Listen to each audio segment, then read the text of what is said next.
Hey. Hello again, Tim. Welcome, everybody, to If These Walls Could Talk. Yes, and I'm one of your hosts, Tym Moss. And I'm the other one of your hosts, Wendy Stuart. And thank you so much for being with us on this somewhat warmer Wednesday. It is somewhat warmer. Yes, but very cloudy today. Cloudy and rainy. And it's like, you know what? We're on the tail end of January. And as you all know, January has been my birthday month. It's been a doozy, Tim. It has. You had a big party last week. We had my party here, right? Oh, I need to explain to everybody that a week for me is like 3 weeks in someone else's life. Tim just said you had a party last week, and it was like, no, that was 3 weeks ago. Actually, he's right. Thursday, we were here at Pangea. We had a stellar evening. I think, what did we have, around 100 people? I wasn't there. That's right, you weren't there. Got so much happened.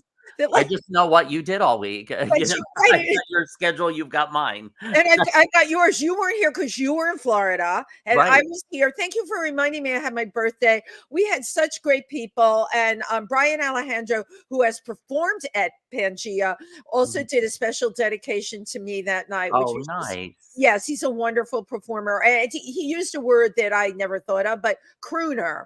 He always reminds me of like Las Vegas and Sammy Davis and Dean Martin and a lounge, all of those things. So that's how we felt. And we had an amazing cake from Venero's. Oh my God. You know that strawberry shortcake? Yeah. Totally sends me. Now you were down in Florida. Yes, I was in Fort Lauderdale. I had went down for Jerome, my friend Robert Gould, who wrote Little House on the Ferry that I'm involved with. His husband Jerome just got his citizenship from France. And so we had the ceremony and the oath and a party and an event, and I sang at it, and it was really, really something I'll never forget. It was very moving. It was very cool. It was wonderful. Well, yeah. I mean, the whole thing with someone getting their citizenship, right? Although I think I told you a lot of my friends now are going in the opposite direction. Yes, right. I'm getting like citizenships in Norway and in Spain and places like that. So this is wonderful. And I'm sure the event itself was great. And how, you're a performer, how wonderful as a gift to be able to give the gift of song, right? Yep. Yeah. And it was very much appreciated, which sure. I liked. Yeah. It was really quite something. The weather down there, I mean, it was better than it was here because it was sub-zero at the times up here with wind chill, but it was in the 70s most of the time. But there was a couple days that it was in the high 70s, so I could hit the beach. Well, I saw that picture of you on the beach, Tym Moss. I was so jealous. I could have scratched your eyes out. My question is, and I believe someone else asked the question, what happened to everybody else on the beach? What did you do to chase them away? Oh, it was like 75 degrees. So all the Floridians are like, oh my God, it's too cold. And I'm like, down jackets. Tim was 75. Like, yes. I'm so happy to be on the beach.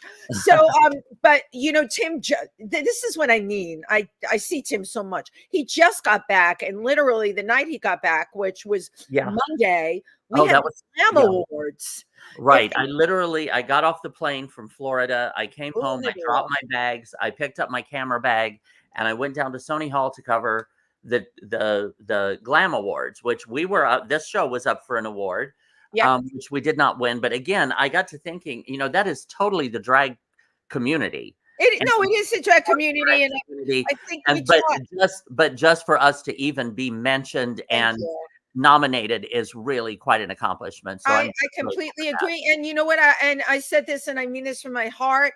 I would have been there whether I'm nominated or not. Before I even had a podcast, I used to go, I am so inspired about the children that are coming up. And it's happening fast and furious. And it was hosted by Peppermint, who was so great, just stellar. Her opening number was just incredible. Yes, because she's an amazing talent. And then, of course, on top of that, the way people dress, I got it. So one of the presenters, the dress was made out of like plastic wrapping that you wrap a gift basket in. Brilliant. Took her, another friend of mine talked to her, took her half an hour to make. and Uh-huh. probably cost a couple of dollars. It was so Tim, you know who I mean. It was the presenter with the long straight blonde hair and the enormous like cellophane, a dress made out Uh-huh. of cellophane. It's brilliant. And you know what? The kids, even though some of them were not there to get awards, they're not performers. They came to support their friends. Mhm. The Yeah. styling of this Yeah. thing, it is really one of like the most, I think, New York City it events at Sony Hall. I So, agree. I right? agree.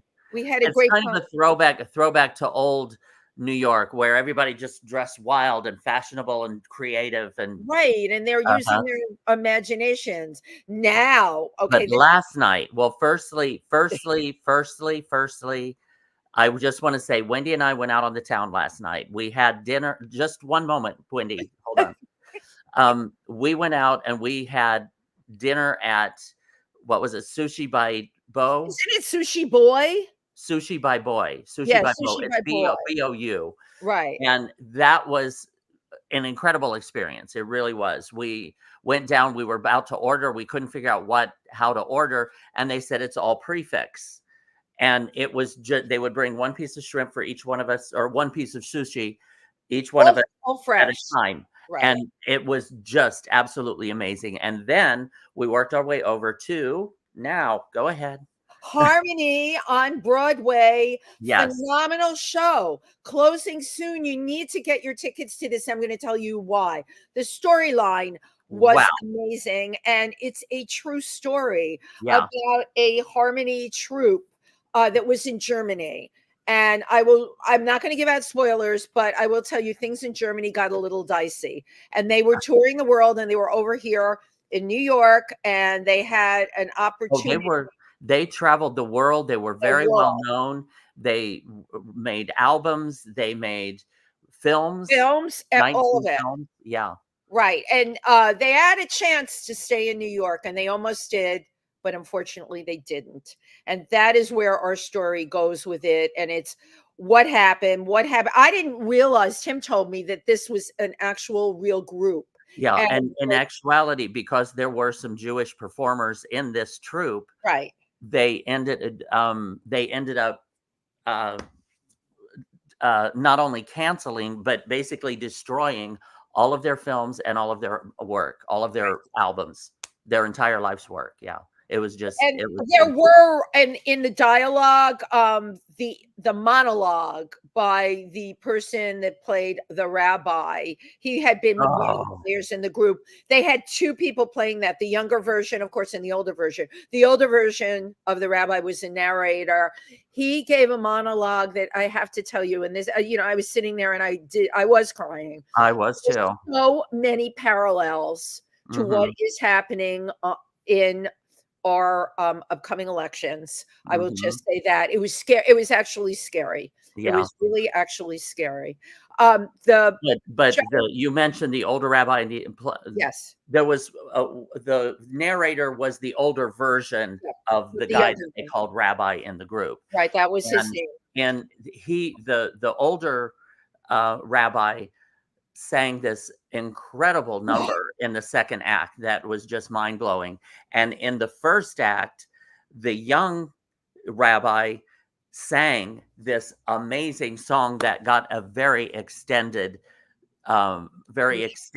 ovation from the audience. It was just remarkable. And the Remarkable. music was written by Barry Manilow, Very Manilow. Yeah.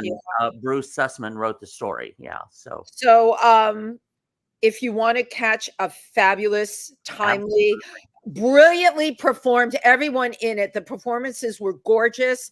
The singing was, I mean, exceptional voices in Hmm. this show. Please go get yourself a ticket to Harmony. It's at the Barrymore Theater, and it will We be highly recommend it. highly recommend. Tim and I had box seats. I felt like Abraham Lincoln. Yeah, it was fabulous. Weren't those seats wonderful? We were It right was off so the side of the incredible, stage right? and just yeah, any Right. closer we would have been on stage with them. That's right. It was so fabulous. Oh, so speaking And of, I just want to say thank you to Jamie DeRoy. That was very yes, nice of her. a shout out and a thank you to Jamie DeRoy, who was on this show a She few weeks was ago. yes, and she's one of the producers of Harmony. Right. And there are people like Jamie DeRoy who are keeping our industry going. Yes. The work that she's doing is incredible. She has her hand in these productions, and this completely blew me away. Thank you, Jamie DeRoy. Yes. Yay. So, on to our guest today. Our guest today is a violinist and described as an adventurous composer, arranger, and orchestrator with deep appreciation for America's musical history and a scholar of African American musical heritage. That is fabulous in itself. She understands as a socially conscious activist and educator just how music can touch everyday people. Mhm. Boy, we want to give a warm welcome to Gwen Laster. Come on in. All right, I'm in. Yay. See, I always tongue twist and God How are damn. you, Gwen? Hey, Tim, so nice to meet you. Oh, it's so great. Nice to meet you. Yeah. Here we Good are. to be here. Look So at us. Welcome to our humble abode. Yeah, this is our humble, but we're on TV. Oh my God. Gwen, thank you for being here today. The amazing Lori Tower has said you have to have this woman on. She is just the most incredible violinist, and she's so humble. And I'm like, she sounds like our kind of guest. Yeah. So yeah, you have. And I watched some of your previous shows, and I was like, this is going to be light. This is going to be funny. It is, right. This is going to be beat, because whatever we're talking about, we just want to put bring it to light, bring it so people can just see what's going on. That's who you are. We can tell them what's going on, right? And we want to put it in a great way. But that's what it's all about. We want to spread that love all the way around. So we've got so many bases to cover with Yes. you. So now violin is your instrument of choice. Right. Yeah. My first, it was your first inspired instrument, mainly because of how I grew up with my mother listening to a lot of music. That's, coming from Detroit, big music city, big music city. Big music city. My mother loved to entertain. She loved to party. And alongside that, of course, is always going to be good music, right? So I just grew up with her playing music of Dinah Washington, of Nancy Wilson. Oh boy, Motown for sure. Tons of Motown music, blues, jazz, Miles Davis, super sax, all kinds of music. And a lot of that had a lot of strings happening in it. The string arrangement. No, I love the way she said it right. It was the string music versus wind music. Yeah. A lot of singing, a lot of voice, and a lot of strings. And then my father was a big music guy himself. He loved jazz and he loved contemporary classical. So between the two of them, even though they weren't professional musicians, they loved music. So it kind of got in my DNA. It was a music appreciation. Totally. How old were you then when you picked up the violin? I was very lucky. A public school product of Detroit Public Schools. So we had classes twice a week, and I was in the 4th grade when I started. So they come to choral, they come to your singing classes, and they figure that these kids are the ones that have the most musical ability. Right? Yeah. So they choose, kids, and they ask, well, who wants to play this instrument? Who wants to play that instrument? So that's how I started violin. That was part of it. And then I also saw kids that were ahead of me, like a year or so, in concert. And I thought it just looked so magical, because you know how it looks with the bow, the string. And, you could see yourself doing that. By the way, I was in 4th grade when they came to us the same way. Yeah. And I took violin, but it wasn't it's not like what Gwen's describing. Yeah. Mine was like this, and my shoulder hurt, and my chin was double. Yeah. And my mother said to me, maybe you should think about the wind section. You, Gwen, obviously you had an ability for it, a sensibility for it. But that's so interesting that was the instrument you picked. Gravitated. And had you been exposed to violin music before? Well, just from listening to it from my parents. So I think it connected to me, oh, that's the thing I've been hearing in all of these with these jazz singers and these, Motown records with all of those string That's you, arrangements. I was yeah. like, yeah, I like that sound. Wow. So that's how I got that's how I chose the violin. And you know what? Kudos to you for giving a shout out to Detroit Public Schools. When I was reading about you, I'm like, wow, that is, because we hear so much about Detroit, and it's always like, oh, really? That is really something that you were able to become accomplished, and the fact that they turned kids on to music in such a way in public school. I was a public school kid too. Yeah. When we had music programs. Yeah. You know, a lot of that, this is something worth mentioning. A lot of that's been cut out now. Yeah. I don't know. What is it like in Detroit now as far as you know? Strings programs are very limited now. When I grew up, This is they were wrong. just thriving. Oh, And, so they had strings, and so I was very fortunate. And my middle school teacher was a jazz trumpet player, and he had never taught strings before. So my middle school and high school were on the same campus. So what he did was call the orchestra teacher and say, "Can I send over these string players to walk across the football field?" I love it. So that they get a chance to be an orchestra on some days. nice. And then he let us just on the other time, you know, we would be in class playing, playing instruments, and he would guide us. But he also allowed us to just play on the piano by ear. So a lot of my friends just taught me how to play by ear on So piano. you also can play by ear on the piano. A little bit. I mean, I use it for really writing music. I'm not going to take a gig on piano or anything like that. But I do it at home, and I use it to study, But you can actually write without taking tons of piano lessons. You are able to write music. Well, using yeah, the piano. I think a lot of people have to do that if they don't play piano. A lot of people will go to the piano as this vehicle for writing, because you can see everything. You know what I mean? Like it's right there in front of you. And also, it can play multiple notes at the same time. And the chording, you can do a chord, you can do a melody, and you can do a harmony, and you can you all in one place. Right. Yeah, voicings. Yes. You kind of switch stuff around and get some ideas and orchestrate, and look at things like that.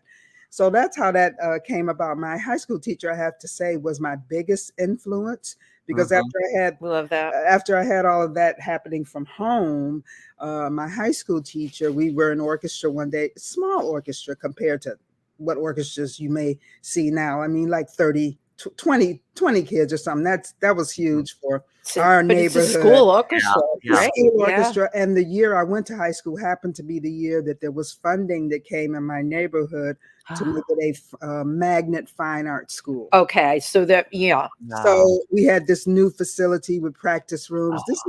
So I have to say, my high school is like about a quarter of a mile from where Motown started. So I'm talking. Can you imagine having that influence? Yeah. We're about in the hood, right? You know what I mean? Like we're right in the hood, and a few of couple of the Temptations graduated from my high school before. So this was the environment, And now, I'm sorry. Yeah. Oh, I was just going to say, did Motown? How much influence did Motown have on you growing up? Well, they had already shifted to LA. Okay. By then, but still, the seeds were laid where you were from. That's right, and there was still so many players. I mean, the business of Motown moved to LA, but a lot of the musicians were still in Detroit. Of course, because the vibe that fed them was in Detroit. You were going to tell us about Aretha Franklin. Oh, I was just going to say that in my neighborhood, Aretha Franklin's dad's church was like 3 blocks. Can you imagine? And we'll have to come back to Aretha because that was big influence for you. Playing with her on a Showtime special was one of my first sort of professional gigs. Jesus, start at the top, right? Why don't we just tell us everything? Wow. Tell us everything. Yeah, well, I was in grad school, and this trumpet player, another jazz trumpet player, looking out, said, "Why don't you hire this college girl, to play on this Showtime special?" So I think I was in grad school at the time, and so it was when Pink Cadillac was out. Right. Clarence Clemens was on the gig, and I mean, it was just like, oh my God.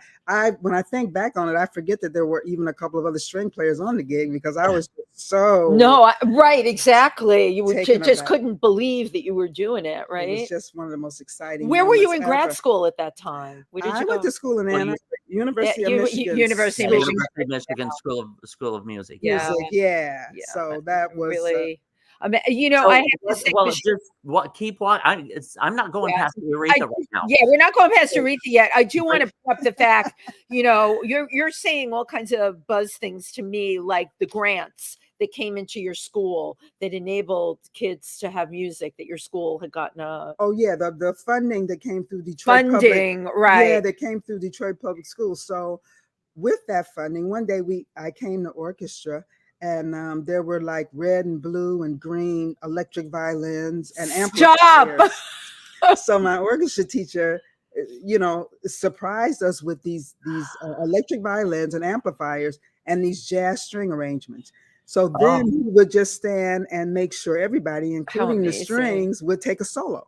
So he would just say, "Stand up, take a solo. Stand up, take a solo."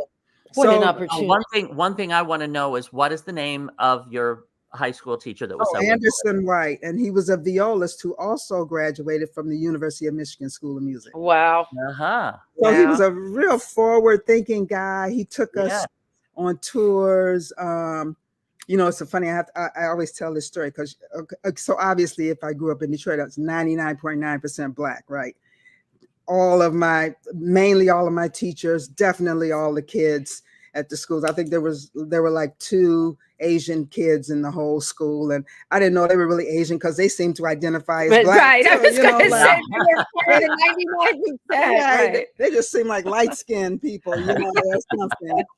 So my teacher sent us. Let me see. I think I was in the 11th grade, and he somehow had some connections to give us an opportunity to go away to a music camp in Madison, Wisconsin. Fabulous. University of Wisconsin in Madison. It's a great school, by the way. It's a great school. It was a summer camp. So we went away for 2 weeks. And that's when I realized that orchestras were so much about white people, because I thought that growing up in Detroit, I figured everything was but good mainly, but we went there, and it was only the 4 of us from high school were the only Black kids in the whole 70-piece orchestra. I mean, but it was a great experience. No troubles there. Everybody was just as excited to see us as we were excited to see them, you know? But you brought up a good point. It's like a lot of times you go see jazz, it's white, it's Black, it is mixed on that level, but orchestras for the most part, when you think about it, absolutely. Yeah, absolutely. It's like that. I mean, I used to go see the Detroit Symphony, but I didn't really connect with that. I mean, we would have field trips. So I was like, well, those guys, there's nobody Black on stage, and they got on, everybody's wearing the same thing. Right. And I don't know. I think I like when I saw Jean Lupani playing that blue violin. I did it for you. That's the thing I want. I don't know if I want. There you go. You know what I mean? So, well, back to Aretha. Yeah, back to Aretha. I want to know, like, when so you got the gig, the guy referred you or recommended you, and you got the gig. Yeah. When you first walked in and you were rehearsing or whatever, and when she first walked in, what was that like? I was just staring at her and listening to her and looking at her, and she's so articulate and open and warm, and knows what she wants on the bandstand. So it was just amazing to me, and just to be a part of the music that I grew up listening to like that. Right. You know, that was really. And you're so young. You're so young, and there's Aretha. That's what we call, you know, a great break right out of the bag. Yeah. Well, that was my fuel going back to Detroit from Ann Arbor, because Detroit is only like 45 minutes east of Ann Arbor. So on weekends, I mean, I knew I needed to strengthen my playing. And so I knew I needed that classical playing. I knew I needed to learn how to execute on my instrument. So I knew I needed that strict playing, and I loved it, but it was a stifling environment.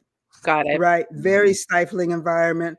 And what was intriguing to me when I would listen to improvisers and jazz players is that they seem to know how to spontaneously get inside certain the idea of improvising and get so deep into it spontaneously like that. And I wanted to know, what did they know about doing that? I want to be able to spontaneously create like that. And so I knew if I wanted to do that, I was going to have this technique. So I spent a lot of time going back and forth. Wow. To Ann Arbor from Ann Arbor to Detroit on the weekends, because that's where I really got my fuel. That's where I really got my encouragement and my support. Right. Even though I might not have sounded so great on the bandstand some nights, if I didn't know really the advanced composition of a song, absolutely, it was still a supportive environment. Right. Mhm. And you can't make an omelet without breaking eggs. That's right. And So- so you had a really, when I hear jazz, right, what blows me away, you're talking about that spontaneous, it's the layers and how the people play off of each other. And it's a conglomeration, right? I'm a non-music person, conglomeration of sound Yeah. and rhythm. Like how does that happen within a person? How did you know when you were there? Mhm. How did I know when I was there? Well, I don't know if I knew I was there. I was just in conversation.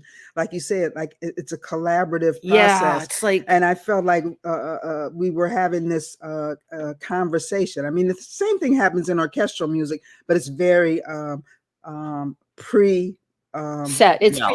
it's preset. Yeah. So the whole joy of the improvising is that you had certain elements that were preset, right? You have your melody, you have this, but then you get to jump off into your own thing. music making. Yeah. And I was just blown away by what people would do with that space and that time to do what they wanted to do. So I knew that that was what I wanted to do on my instrument. And just luckily, just growing up around, even in high school, my friends, we had bands and we were gigging around town. And even from the very beginning, the people that I played with in my high school were all about, we got to have original music. We got to try to shop these original songs. We got to try to get a record deal. Let's get our photos. Let's get our promo going. In high school. In high school. And in high school. And then I have to say, I mean, this neighborhood that I grew up in, I think about it. Wow, like what a time. So I lived like on the corner of kind of a main street, tree-lined street. Beautiful. I didn't realize how beautiful it was, all those trees until I went to New York. Yeah, right. And you didn't see any these Spartan things, right. I'm like, wow, I grew up dead. pretty good. And I didn't realize big leafy trees. Right. So I lived here, and a guy named Ray Parker Jr., who was very successful in LA. He lived down the block across Wow. the street. You had, know? Yeah, and then the other end of the middle of the block was Nathan Watts, who's played bass and still plays with Stevie Wonder. And then at the end of my block, Rosa Parks lived there. Good. I mean, it's like a who's who. Right. I mean, I used to see her still walking to get on the bus to go to work.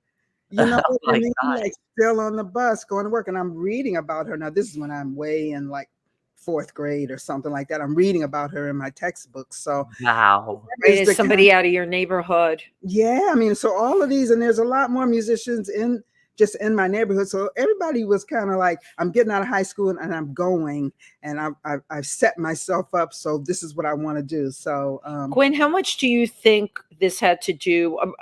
Let's talk about the times. It was what, the 70s? Yeah. 70s, so that's my time too. Yeah. You remember what things were like then. Civil rights movement. Right. And all of that. And what you're describing, look at the people that came out of your neighborhood. It was a very free flowing, like if you could think of it, you could do it. It was one of those times where you could just bust open. Yeah. You take and compare that to now. I wonder, like, if we go back to your neighborhood now, there's got to be kids there that are musical, but funding has been cut. Think of all the things that have gone on now compared to about what we had then. Oh, yeah. I mean, my high school, at one point, they changed it to a trade school or something. But now I think I've seen some postings on Facebook that it actually has a music department again. Good. Realize something. Thank God. Yeah, but, I don't know if you guys have been to Detroit lately, but, it made a big comeback. I had heard. Yeah, I mean, a huge comeback, because I would generally get back like every year to go play a gig or two. And there was a time in there when I just didn't think it was going to make it. But man, now when you go back over these past like 8 years, downtown is like thriving. Good. What was involved with that comeback, like from your perception? And first of all, it's either called CompuServe or CompuWare, this big computer based job creation. I'm understanding all of those jobs. We're paying it six figures. So that kind of brought people from different places. It's the gentrification thing. They started downtown, and then but even in my neighborhood now, I notice they have bike lanes. I'm like, bike lanes. Right. Yeah. So now we are changing. Right. Things are changing. Right. So right. Sometimes you have to hit rock bottom for things to turn around. And I know Detroit did. And Detroit definitely hit rock bottom. Yeah.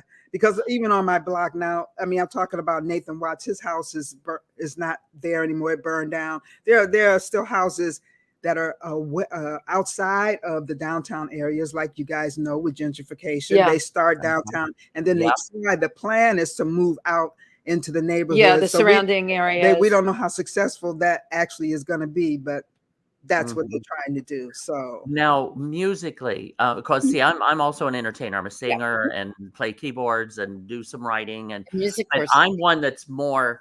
When I walk out on stage, I have to have. I like it very, not regimented, but I like to know that the song is rehearsed, and I know where the break is and whether this, where everything is at. And jazz is just the opposite. Where you walk out and just let your spirit flow and just go with it and take it out, create it differently every performance. And what I'm wondering is, when do you remember that moment where you decided to just leap off that cliff into your originality?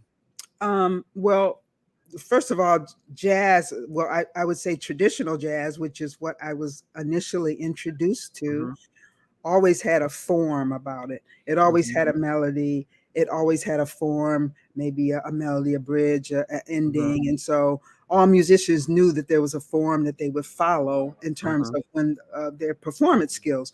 So the improvising happens in a certain part of that in traditional jazz. Right. And I would say I was pushed off into that environment by my high school teacher. This is again your high school teacher. When he would say, "Stand up, take a solo." Right.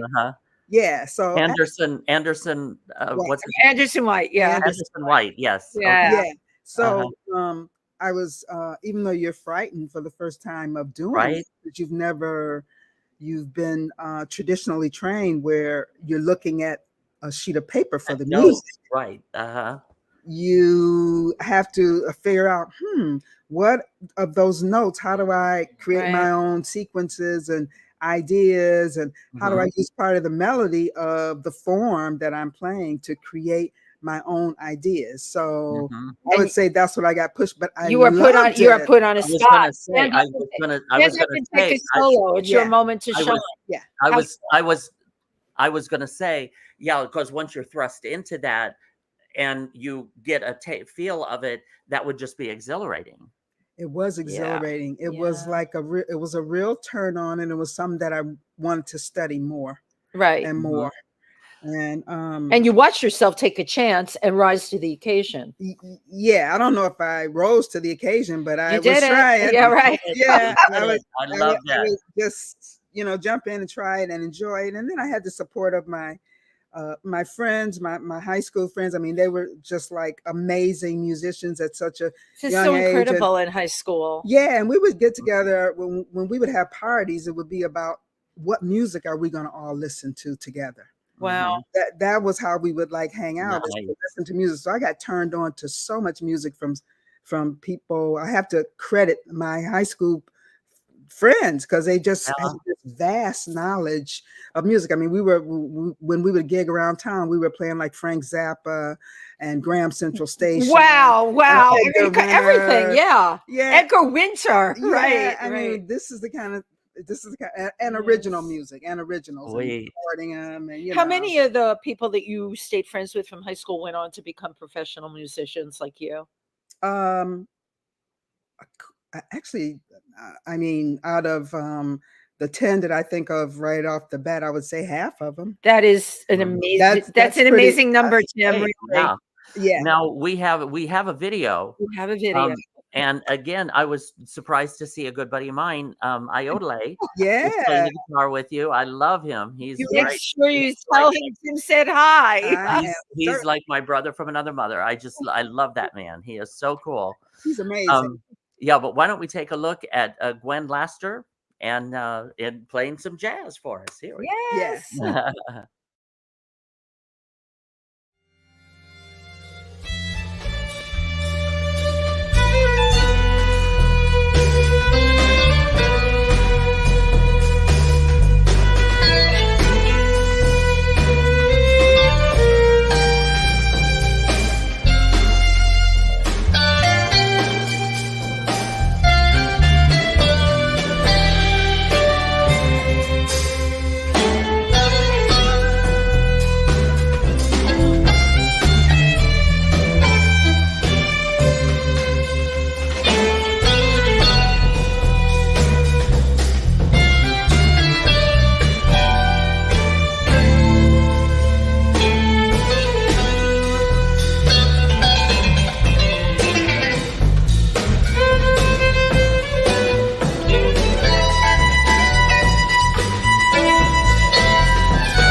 Wow.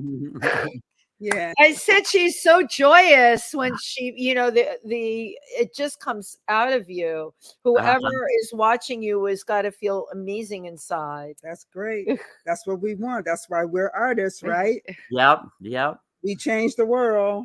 Or we try. And you can hear in your head before you play it, like you're like the little climb that, and I think so, or I don't know. I mean, I don't know if I hear it before. I guess so. Yeah. I would think that I'm hearing things, and then I play. And then you reflect. Yeah. Right. Or in theory, I want to be able to play what I hear. That's why. Right. Yeah. Yeah, that's the intent, definitely. Yeah, that's the intent. Absolutely. Beautiful. That piece is called again? Children of Banjul, and Banjul is the capital of Gambia. And that's composed by Damon Banks, the bassist that's playing there. Oh, okay. Why was that particular place put in this piece? Why the Gambia? Well, this piece was a part of a larger program, and we played other pieces as well. That clip just happened to be available and already edited, and I think we had it's on my website, and we had submitted it to keep the project going. It is a beautiful piece. Yeah, it's a beautiful piece. We love it. Yeah, as you can tell, everybody in the band really enjoys Amazing, it. Right? Yeah. Amazing. I was looking at some of the people that you've played with. It's just like wow. Who's Andre Bocelli? Yeah. Yeah. We let me see. I think I played with him the last 4 years when he's been at Madison Square Garden. Oh my God. And so this last time, we were scheduled for New York, Philly, and Hartford. So we're going to be doing the Hartford and the Philly gigs in February because he lost his voice during the tour. Oh, goodness. Oh my God. Yeah, but he did do the 2 nights at Madison Square Garden, but we're going to do the other 2 dates in February. Nice. Wells Fargo Center. Great show. I mean, he brings together these amazing singers and dancers. One year I remember Heather Headley being there, and then David Foster, and what's David Foster's wife's name? The singer. God, I've forgotten. I have David Foster down. Yeah. Well, I'll come back to and her. he tends to collaborate. Andre Bocelli collaborates with the same people. Once you work with him, you're part of that group. Sort of. Well, I mean, there's been different people every year. One year he brought like, I would say about 50 fourth and fifth and sixth graders from Haiti. Oh my God, how very cool. To come and play. And they sang, they sang Ave Maria and one other piece in English, you know, and it was just beautiful. You know, it was before the voices changed. So it's just, but what an incredible opportunity for those children from that place, my God, to create that That's what a lot of this is about, being able to take, and I've read about you push it forward in that way. Yeah. You know, you pay it back in that way. Well, listen to where I came from. I have to push it forward. Right. You know, such a wide variety of people that you performed with too. Like in addition to Andrea Bocelli, Shakira, Jennifer Lopez and Mark Anthony, Danny Elfman, Gladys Knight, Rihanna, Shaggy, Shaggy, Creator, and John Baptiste. Oh my God. A lot of those people were on the Bocelli, and a lot were really. I have to give credit here again, especially with the Alicia Keys. Well, I wanted to ask about that. The Unplugged and a couple of recordings with her, and wow. Yeah, that was because of this musician here in New York, Ray Chu, amazing pianist and string arranger. He's the MD for the show that Voices. What is it called? One of the voice shows. Yeah. The Voice. I believe he's the MD for The Voice. Wow. But aside from that, I mean, no, really, he's an amazing pianist, very talented, and a great string arranger. So I met him when I moved to New York, maybe like 2 weeks after I moved to New York, because I was doing some gigs in Brooklyn at a club. And I sat in. That was like second night I got to New York. I went and sat in at a club because I was like, I got to go sit in and meet these people that are on this scene. And then I started subbing on Broadway shortly after that. I love it. And then my first part-time teaching was at the Harlem School. So I had to like cover these 3 areas to, you know. Was this your own game plan that you put together? Yeah, or that was put together for me once I got here. Yeah, you know, you got to figure it out. Right. You got to figure it out. Yeah. And this was like what, the first year? Yeah, this was the first year. That is year. like really focused. Wow. Yeah. Think of how many people come here and they're looking for their navel.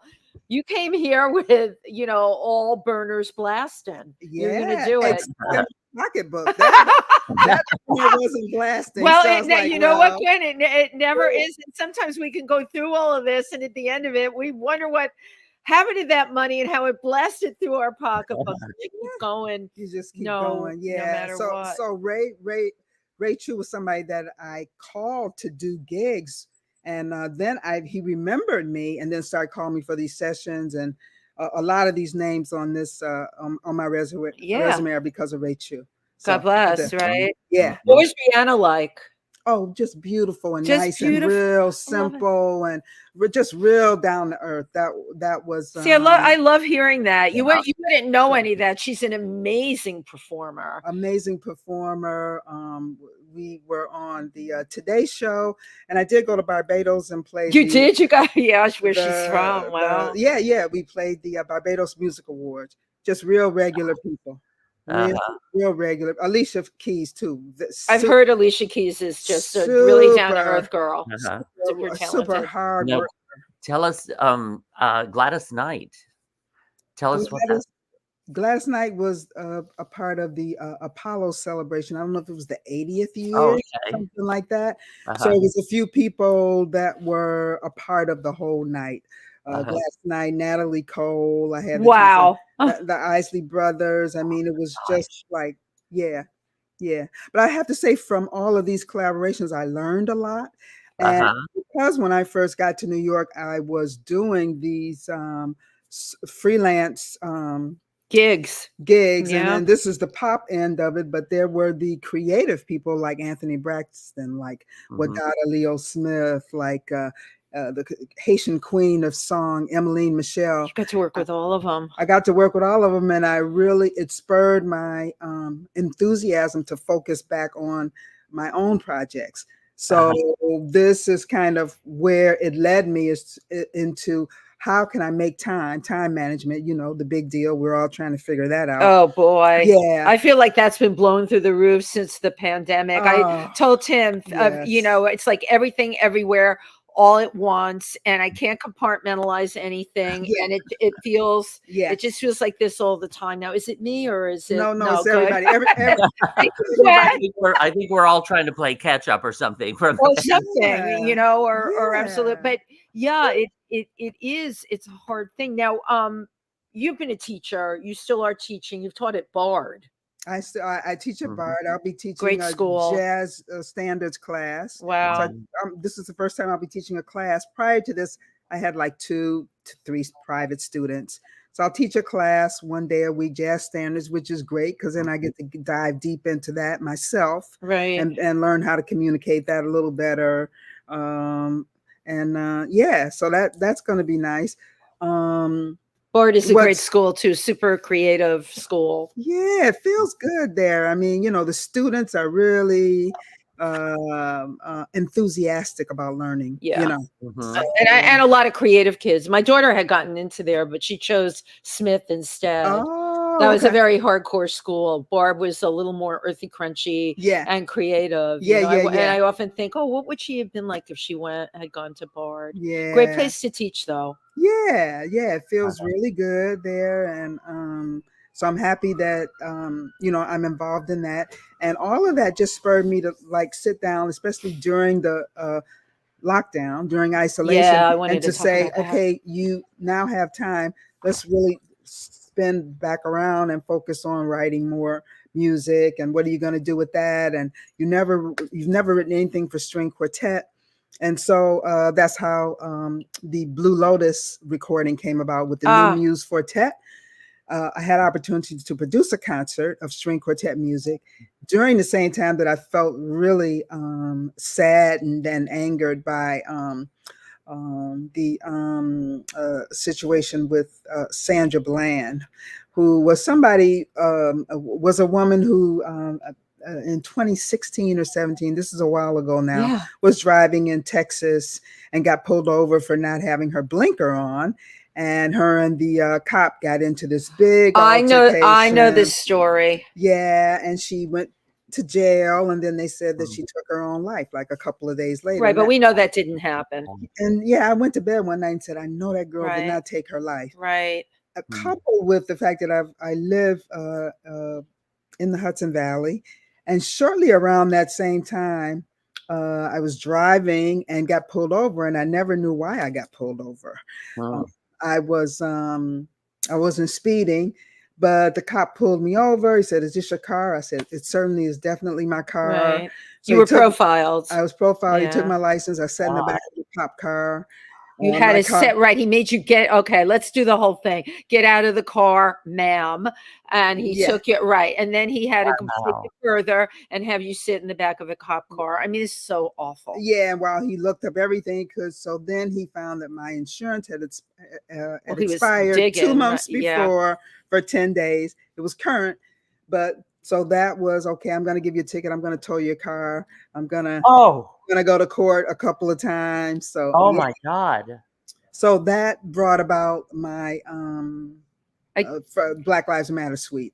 And so that's when I was going to ask you, did you feel rage?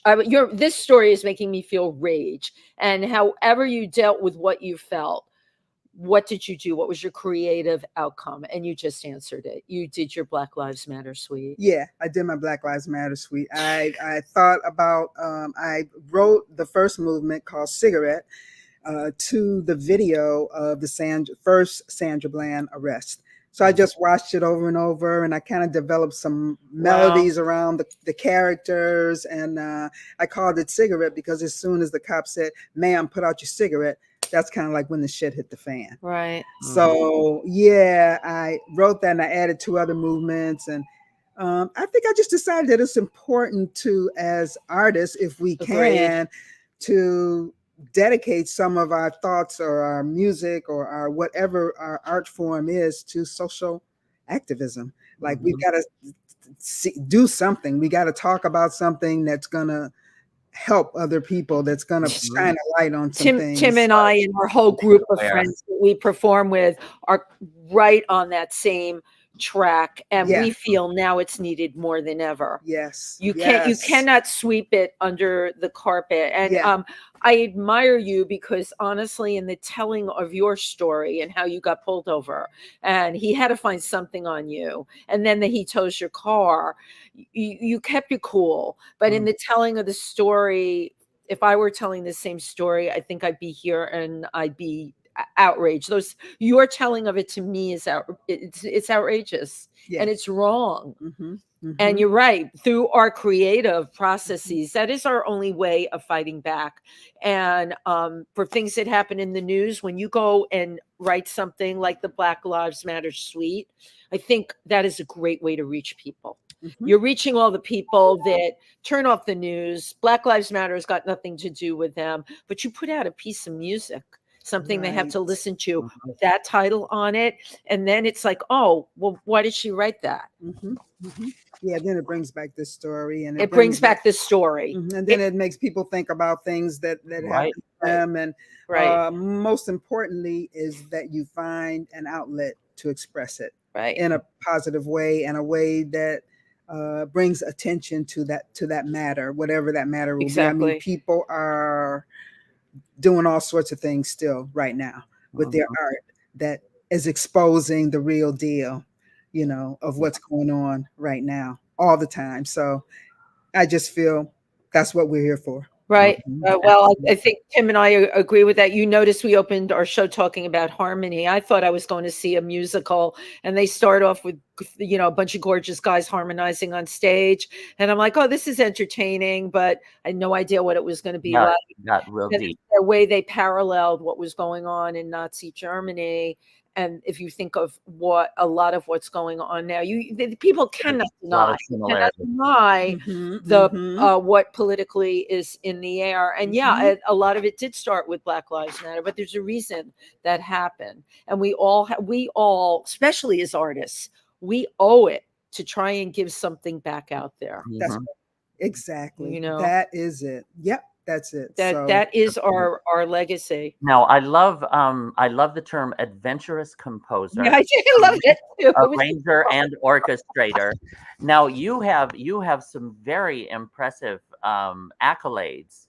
You are the recipient of awards by the National Endowment for the Arts, Music USA, Empower Sphinx, Jubilation Foundation, the Puffin Foundation, and the United States Artists and Arts Mid-Hudson.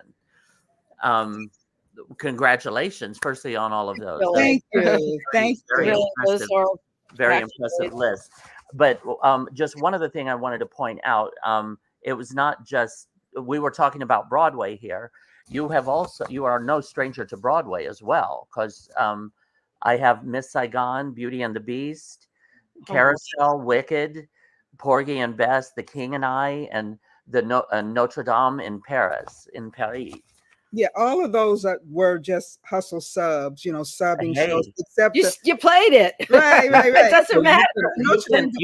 You can walk in, sit down, and with the score in front of you and play.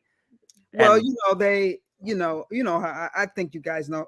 Maybe you don't know how it works. No, I know. I was going to ask you what would define a hustle sub. Yeah, it's mean? Actually pretty hard to me, because I would think. Yeah, you get the book, you go and sit in the pit, and you hear the show. You can record it, or either they'll give you a recording, and most of the time we'll have a recording for you. You'll learn the whole book. Wow. And then your audition is to come back and play the show. Whoa. And your colleagues and the conductor, I think, will evaluate whether or not you can be on the sub list. And that's a lot of work. Wow. For no pay. Then that's a very impressive list. If you had to learn all of those, just to audition, because usually you audition and then they pick you, you come in and you learn it. Right. Wow. So that's on your own time. You're not getting paid to do that. You just have to do it. No, you just get paid that one time you come in and play the show.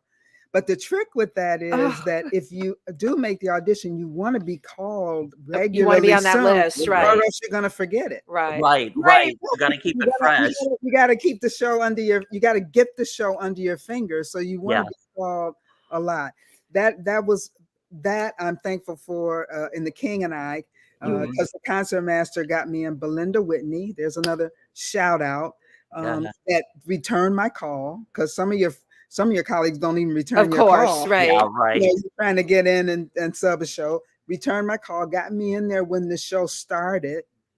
And so I was able to really know the show and play it comfortably a lot. It was a comfort zone for you to be able to do that. Right. Show. The first time I had my Notre Dame de Paris, which ran, do you guys know about that one? It was on your list, but please tell us about it. That is a hybrid opera musical of the Hunchback of Notre Dame. Right. So the whole cast and crew came from France.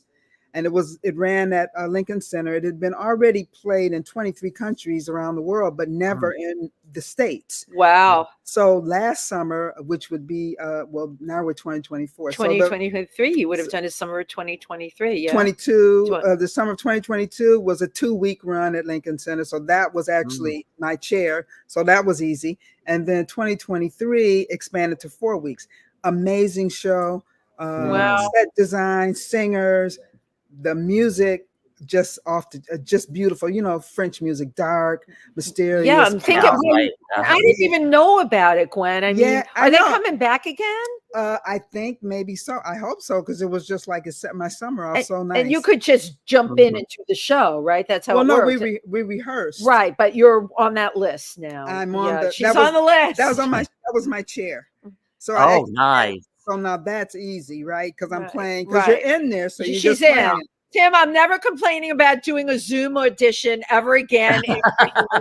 Having to learn a whole entire score of a show, my God. Well, Gwen, I have to tell you, we have got a few people that have commented, that have sent in comments. Please read our comments.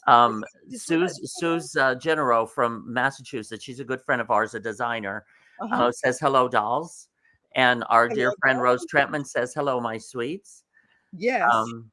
Justin Gooding says, thank you for having Gwen Laster on your show. Thank you, Justin, for being here. Thank you. Yeah. And B. Claudia has a few comments. She says, amazing guest. I love violin. AMFI, friends with Don Destin. And wonder if she knows about him, as well as I'm a huge fan of David Garrett.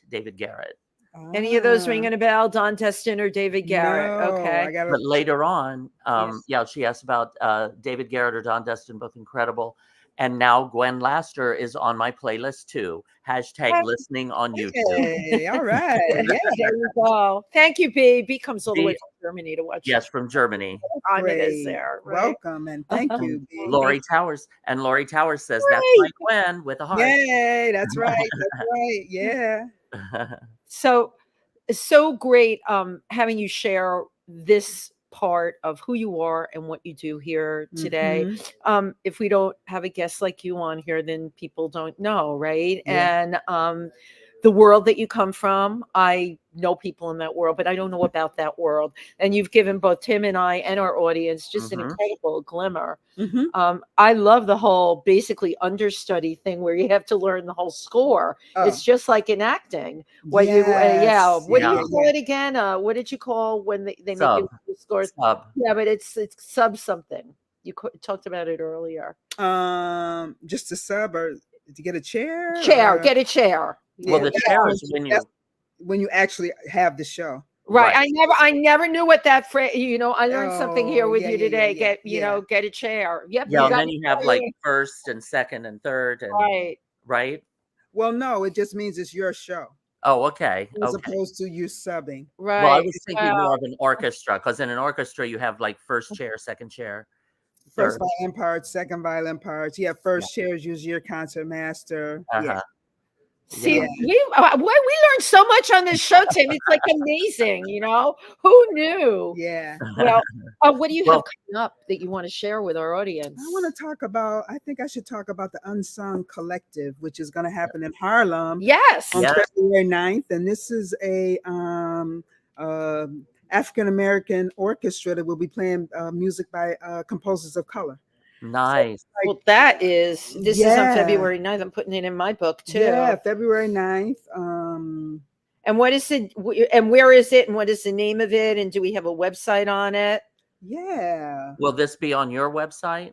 it is on my website. Okay. Okay. Well, I would recommend everyone go Yeah. to Gwen Laster's .net. .net. Yeah. Yeah, it's a collective. They're celebrating people of color in Western art music. Nice. in nice. New York City. So it's at a church in Harlem called Mother of Zion, I believe. I'm looking at my team here. Oh, just to very make cool. sure. God, you can see that. I'm impressed, Gwen. Not only can she play Yeah. violin, she can see her phone. Yeah, Now I can see it so that's too. February 9th. And another Great. friend of mine is we're going to be doing one of her pieces, Jessie Montgomery. Nice. Woman, female composer, great composer. So Fabulous. if you can come check it out. Yeah, as soon as I get off, I'm going to go put the details on. Thank you. Fabulous. Yes, we're so grateful you took some time and came and just shared your Thank life you and your wisdom and your talents with us. Thank you. Thank you for having me. It's been a blast. It's been a blast. It's been a blast, and we look forward to hearing more from Gwen in the future. You know, everybody does stay in touch with us. Oh, good. And they do, and you are in the New York area, so which is better yet. Yeah. And Tim and I, once we have you on the show, we insert ourselves into your life. How about that? I love it. You'll meet us coming around the corner. Yeah. We're out there all the time. We were at the Glam Awards the other night. It's a lot of younger kids. I said to Tim, I said, we're out like 5 nights out of 7. Who are all these people? And how did they? We had no idea. I never heard of this one or that one, which shows you, you know what? New York is a mighty big town. Absolutely. It you know. It really is. Yeah. It's big and it's small too, right? Right? Yes, right. Big and small at the same time. Yes. Thank you, everybody who tuned in today. Gwen, thank you. This was a treasure. Yeah. And thank you, Tym Moss. And thank you, Wendy Stuart. And we will be back next week. Thank you, Gwen Laster. Bye. Thank you.